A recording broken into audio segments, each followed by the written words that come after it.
Okay, welcome back. In this video, I want to just talk to you briefly about protecting yourself on eBay and avoiding scams, and just making sure that you're doing everything in your power to avoid negative transactions. So never ship an expensive item to an international country unless the buyer is willing to pay for the tracking and insurance. So make sure that they're paying for it. Okay, if they're not willing to pay for it and they don't really care about it, then that could be a red flag. If a buyer from an international country is paying for an expensive item through PayPal, you want to wait at least 2 days before shipping the item out. And the reason is that sometimes a scammer will use a stolen PayPal account to make a payment. PayPal will usually catch this within about 2 days. So you want to wait about 2 to 3 days before you ship the item.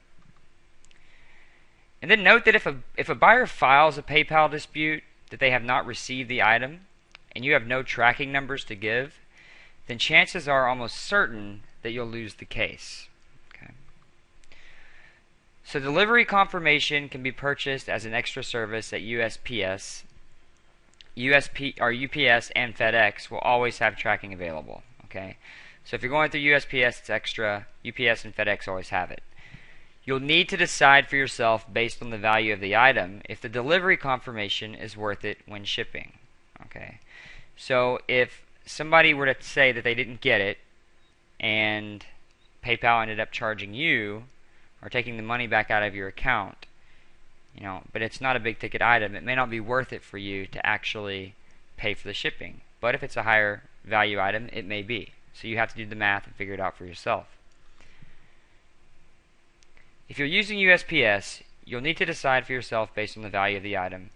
Okay, so we already went over that. So in my experience, buyers will not complain as long as they have received the item.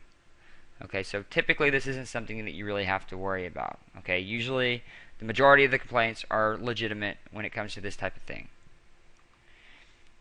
If you received a payment for $250 or higher through PayPal for an item, then to be covered for seller's protection, you'll need to ship to the confirmed address of the buyer given through PayPal. Okay, so you have to ship through that PayPal address. Okay, and additionally, the buyer must sign for the package.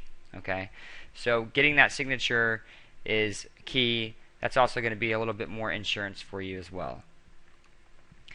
And this means that delivery confirmation is not sufficient if you're shipping a 250 plus item through USPS.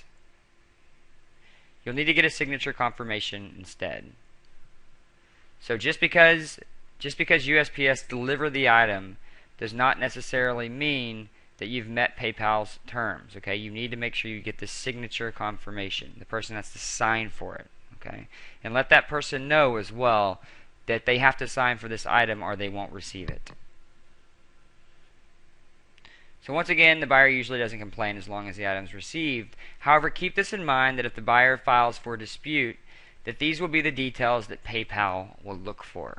Okay, so these are what they're looking for. They're looking for the confirmation, the signature that you shipped to their PayPal address. Okay, the address on their PayPal account.